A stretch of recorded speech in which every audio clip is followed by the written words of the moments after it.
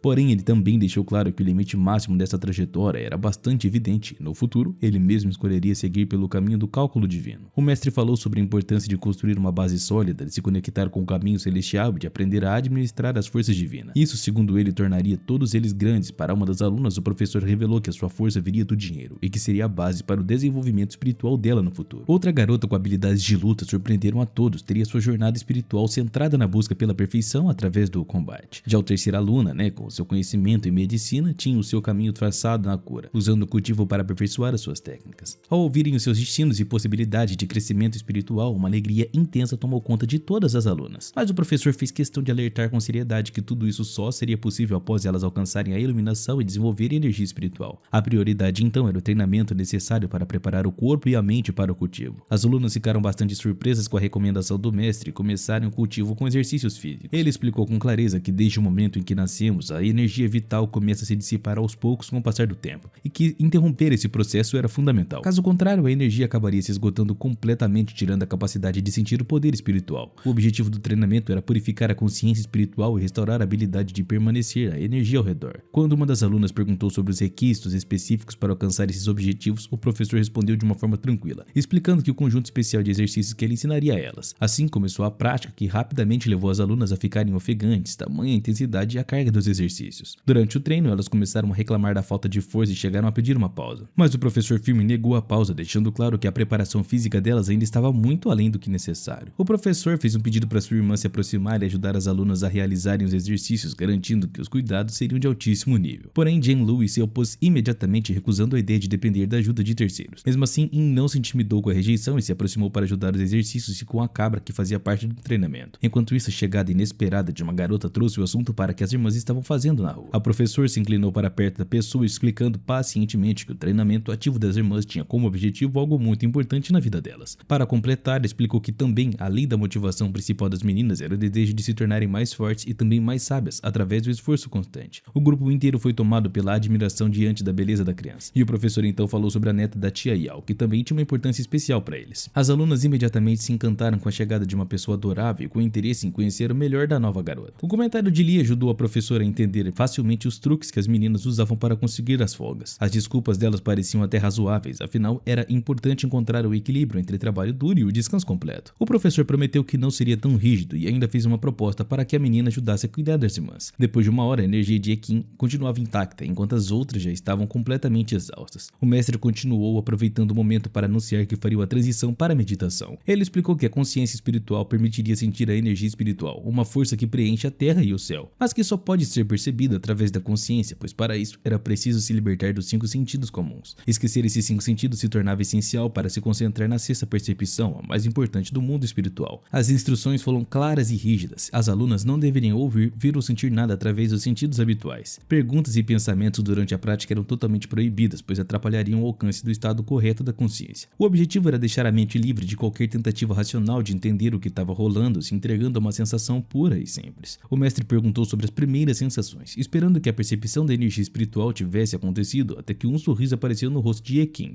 confirmando que ela realmente sentira algo durante a meditação. O interesse do mestre pelas experiências dos outros levou a perguntar um a um o que haviam sentido. O orgulho nas vozes das 2 garotas restantes confirmou o sucesso do primeiro contato com energia espiritual. Quando o professor deu permissão para abrir os olhos, foi como uma recompensa pelo bom desempenho. A abertura lenta e calma dos olhos encerrou a primeira sessão de percepção de energia espiritual. Para as alunas, a compreensão da natureza dessa energia veio como uma brisa, porém com uma intensidade totalmente diferente e esquisita. Sentir aquele espaço preenchido por uma energia invisível, mas muito real e palpável, foi uma descoberta marcante. Jane Lewis, em especial, ficou surpresa com a descoberta inesperada. Mudanças estranhas em seu corpo chamaram a sua atenção. Ela pediu ajuda à irmã médica para entender o lugar misterioso que surgira após a meditação, que causava certa ansiedade. Era uma substância estranha e pegajosa, algo totalmente diferente do que já tinham visto antes, e gerava dúvidas sobre a sua origem. Observando umas às outras, as meninas perceberam que todas tinham essa mesma substância depois da meditação. A explicação do professor foi tranquilizadora. Aquele método ajudava a eliminar toxinas e acúmulos prejudiciais no corpo. O professor então tentou verificar a condição de Ekin, mas foi surpreendido pela reação da garota. Ao ver a mão do professor se aproximar, ela reagiu com um verdadeiro alarme, protegendo seu corpo com uma repulsa agressiva. Ela proibiu de forma categórica qualquer tentativa de encostar nela. O professor ficou completamente confuso. Aquilo não fazia sentido dentro do padrão normal da reação dos alunos durante o cultivo. As meninas deram um alerta sobre os limites pessoais do professor, deixando claro que precisavam respeitar o seu espaço íntimo e se manter afastadas. Apesar das garantias do professor que estava tudo normal, as alunas não ficaram tão convencidas não. Elas deixaram claro que mesmo com o título de mentor, as regras de respeito e decência não poderiam ser ignoradas. Por isso foi estabelecida uma proibição rigorosa para que ninguém aparecesse no quarto do professor sem uma autorização ou convite especial. A situação fora do comum deixou-lhe perplexo, já que em todos os séculos de treinamento que ele conhecia, nunca tinha visto reações assim. A felicidade pelo progresso dos alunos logo deu lugar ao planejamento da próxima etapa, eliminar os resquícios de energia demoníaca que ainda estavam nos corpos. A natureza dessa energia do submundo acabou sendo questionada inesperadamente pela sua menor das alunas, que estava perto da sala de aula. O mestre ficou surpreso ao notar a sua presença ali, enquanto a preocupação da avó de boa aumentava. Já era hora do jantar e a neta ainda não tinha voltado para casa. 3 dias depois, durante a meditação de Lu Li, o treinamento de Li foi acompanhado por uma forte onda de energia espiritual que parecia fluir para o professor. As observações do médico sobre os alunos geraram uma certa ansiedade, já que o professor parecia estar atraindo a energia espiritual de todas as criaturas do distrito para si mesmo. A beleza do professor impressionava tanto que surgiu até uma dúvida sobre se tal perfeição poderia existir entre pessoas normais. A menina ficou envergonhada ao perceber que não conseguia desviar o olhar do mestre perfeito e ao mesmo tempo pensava nas consequências que um toque acidental poderia causar para ele naquele certo momento. A abertura repentina do olho de Lee cortou esses pensamentos e trouxe de volta todos ao foco do treinamento. O professor perguntou se havia algum problema com o cultivo ou dificuldades no aprendizado e Yuya respondeu rapidamente que não havia nada de errado, tentando esconder o nervosismo e fingir que estava tudo bem. Então uma aluna apareceu com uma caixa grande nas mãos, chamando a atenção do professor para o que carregava. Ela informou que havia reunido todas as ervas que o professor pediu para um negócio importante. Com a aprovação do mestre, começaram a preparar o aprimoramento da pílula, usando aqueles ingredientes valiosíssimos para criar um medicamento poderoso. Yuya expressou dúvidas sobre a real possibilidade de conseguir uma ferramenta eficaz mesmo com as ervas reunidas. O professor, porém, tranquilizou a aluna, dizendo que o início do processo envolvia apenas uma pequena quantidade de energia espiritual e ainda menos energia do submundo. As ervas teriam um papel fundamental em fortalecer o poder da Lotus perfumada, tornando o remédio ainda mais potente. Yuya ficou surpreso com a explicação. Ficou claro para todos que o Lotus perfumado era uma planta lendária, conhecida apenas através de antigos livros médicos. A conversa foi interrompida bruscamente por alguém gritando com uma notícia incrível incrível, tinham encontrado justamente o lótus perfumado necessário para criar o remédio que buscavam. O mestre então sugeriu que o grupo se aprofundasse por conta própria nas informações recém-recebidas, pois isso facilitaria bastante a obtenção daquela planta rara, tão essencial para os seus objetivos e os seus planos. Antes disso, Luli pediu uma explicação mais detalhada da situação, que levou a uma decisão importante sobre os próximos passos a serem tomados. A menina contou sobre a grave doença do velho Bill, que vivia em uma cidade distante e precisava de tratamento urgente. Os médicos mais renomados foram convidados para uma consulta especial com a promessa da família de um prêmio generoso para quem conseguisse encontrar o remédio mais eficaz, e entre os prêmios estava justamente uma das 3 relíquias da família, incluindo o tão cobiçado lótus que poderia ser usado para preparar a pílula de cura. Jean-Louis sugeriu que, já que eles tinham um médico no grupo, ele poderia participar da consulta para ajudar na busca pela cura. Yuya entrou em pânico e não era para menos. O velho aparentava sintomas estranhos como sono constante sem nenhum dano físico aparente. A incapacidade dos médicos famosos diante desses sinais fez a garota duvidar das suas próprias habilidades. O professor acalmou a situação, garantindo que ele também tinha o seu próprio método para tentar resolver o problema caso fosse necessário. A definição do horário da consulta era crucial para organizar a sua participação, e o aluno respondeu que a consulta médica importante aconteceria depois de amanhã, um prazo que animou o grupo, pois dava tempo suficiente para se prepararem para o evento. A decisão final do professor foi que todos fariam a jornada juntos em busca do lótus. No início do tão esperado dia, a chegada das meninas foi marcante. Jean-Louis deixou do carro com sapatos elegantes e vestida com um traje de reverenda que a deixava simplesmente deslumbrante. Sua saída graciosa chamou a atenção de todos ao redor e ela se aproximou do professor para informar que tinham chegado ao destino, a cidade onde ocorreria a importante consulta médica da família Bay. Ali, o grupo ajudaria uma influente família Bay a resolver o mistério da doença do velho patriarca que parecia impossível de ser curado. O salão onde seria realizada a consulta estava cheio de médicos e curandeiros talentosos, criando uma impressão muito positiva pela diversidade de especialistas reunidos. A família, com séculos de história e uma enorme fortuna, mostrava sua generosidade pelos prêmios oferecidos em troca da cura. A jovem Yenchen,